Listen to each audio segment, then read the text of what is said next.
లంకని లంకలోనే తగలబెట్టేశారు భయ్యో. India తమ 600th test match లో 165 runs తో లంకలోనే చిచ్చు పెట్టారు. డే 5 కి వచ్చేసరికి వాళ్ళ చేతిలో ఇంకా ఉన్నది జస్ట్ 6 వికెట్స్. ముందున్న టార్గెట్ ఏమో మరో 288 రన్స్. ఇది డే 5 సర్వైవల్ కాదు, ఇండియా ఫినిష్ కోసం చేసే హంటింగ్ మిషన్. ఇక్కడ ఒక క్రేజీ గ్రౌండ్ స్టార్ట్ ఉంది. 2014 తర్వాత ఇక్కడ జరిగిన 28 టెస్ట్ మ్యాచ్ లలో ఒక్క టెస్ట్ మాత్రమే డ్రా అయింది. అంటే ఈ గ్రౌండ్ లో మ్యాచ్ డ్రా చేయడం అనేది ఆల్మోస్ట్ ఇంపాసిబుల్. అందుకే డే 5 కి శ్రీలంక ఒక విషయంలో క్లారిటీగా ఉంది.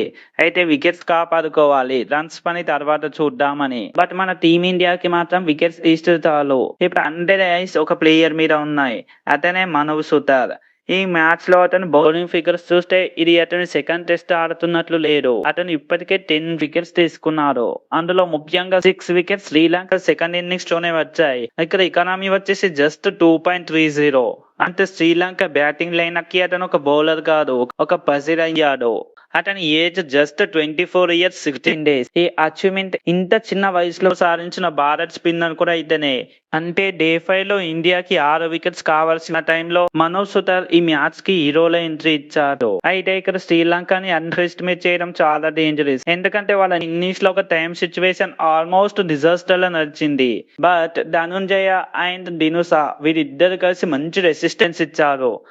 ముఖ్యంగా ధనంజయ 59 రన్స్ తో, అలానే దినుసా అయితే ఏకంగా 84 రన్స్ తో మంచి ఫైట్ అయితే ఇచ్చారు. దినుసా అయితే మ్యాచ్ లో శ్రీలంకకి 2 ఇన్నింగ్స్ లోనూ బెస్ట్ బ్యాటర్ లో ఒకరిగా నిలిచారు.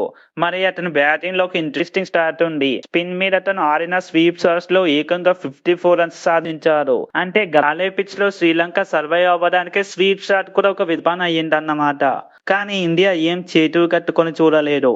రవీంద్ర జడేజా వచ్చాడు, ఈసారి అయితే మిస్ కాలేదు. ధనంజయని పెవిలియన్ కి పంపించేశారు. శ్రీలంక రెసిస్టెంట్ కి ఒక పెద్ద దెబ్బ. అక్కడికి టెన్షన్ తగ్గలేదు. ఈసారి నిరోషన్ దిక్వేల వచ్చాడు. ఇండియాకి అతను కూడా డేంజరస్ గా మారుతున్నారు. అయితే యశస్వి జైస్వాల్ మాటలు దిక్వేల కాన్సన్ట్రేషన్ ని డిస్టర్బ్ చేశాయి. అదైతే మనకు క్లియర్ గా అర్థమైంది. ఇక లాస్ట్ కు ప్రసిద్ కృష్ణ స్ట్రైక్ లోకి వచ్చి దిక్వేలని అవుట్ చేసేశారు. ఇప్పుడు శ్రీలంక ఇన్నింగ్స్ చూస్తే ఒక్కసారిగా కొలాప్స్ జోన్ లోకి వెళ్లిపోయింది. అయితే అర్వర్ షో ఇప్పుడే స్టార్ట్ అయింది.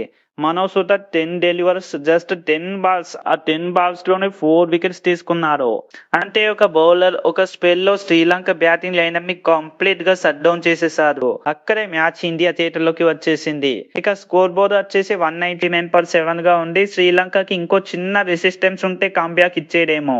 బట్ ఆ తర్వాత వచ్చిన ముగ్గురు బ్యాట్స్మెన్ ని కూడా మనోజ్ సుతారే అవుట్ చేశారు. దీంతో శ్రీలంక 206 కే ఆల్అౌట్ అయిపోయింది. ఇండియా 165 రన్స్ విక్టరీ సాధించింది. ఈ మ్యాచ్ లో ప్లేయర్ ఆఫ్ ది మ్యాచ్ గా డేవిడ్ పలికన్ నిలిచారు. తన కంబ్యాక్ టెస్ట్ లో ఫస్ట్ ఇన్నింగ్స్ లో 167, సెకండ్ ఇన్నింగ్స్ లో 44. కానీ ఇండియా విక్టరీకి టర్నింగ్ పాయింట్ అయింది మాత్రం మనోజ్ సుతార్. తన మ్యాచ్ ఫిగర్స్ వచ్చేసి ఏకంగా 10 వికెట్. అంతే ఒక సైడ్ లో పడిక్కల్ బ్యాట్ తో మ్యాచ్ ని కంట్రోల్ చేశారు, మరో సైడ్ లో సుతార్ బాల్ తో మ్యాచ్ ని ఫినిష్ చేశారు. ఇంకో అన్బిలీవబుల్ కోఇన్సిడెన్స్ ఏంటంటే ఇది ఇండియాకి 600th test match. 600 test complete చేసిన ఇండియా ఈ హిస్టారిక్ మ్యాచ్ ని విక్టరీతో ఫినిష్ చేసింది. ఫస్ట్ 100 టెస్ట్ లో ఇండియాకి జస్ట్ 10 విన్స్ నమోదయ్యాయి. బట్ లాస్ట్ 100 టెస్ట్ మ్యాచ్ లో మాత్రం ఏకంగా 57 విన్స్ నమోదయ్యాయి. ఇండియా క్రికెట్ లో ఎలా ఇవ్వబోయిందో ఈ నంబర్స్ ఒకటే చెబుతున్నాయి.